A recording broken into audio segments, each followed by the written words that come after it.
Bueno, jornada número 3 en la primera división y tenemos al Fútbol Club Barcelona líder.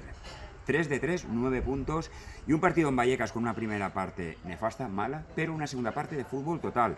El mejor, Dani Olmo, se fue a hacer la mili a Croacia y Alemania y viene a Can Barça a triunfar. Después tenemos, me viene una musiquita por así, por aquí, que dice Islas Canarias, Islas Canarias.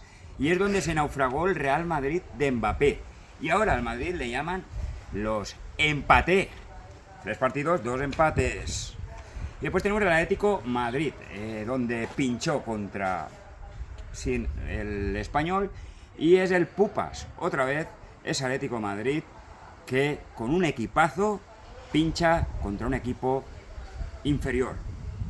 Y como no, el Valencia, que en Bilbao el proyecto de Baraja tambalea, o le traen fichajes hoy, o cuidado con el Valencia este año. Y nada, que nos vamos para el Mercadona algunos, y otros nos vamos de reliquia. Y hoy, aquí en las fiestas de Bañeres, cuando estéis con vuestros compañeros, Beguín, Begán, Begún, con las copas, brindemos por la reliquia de Bañeres.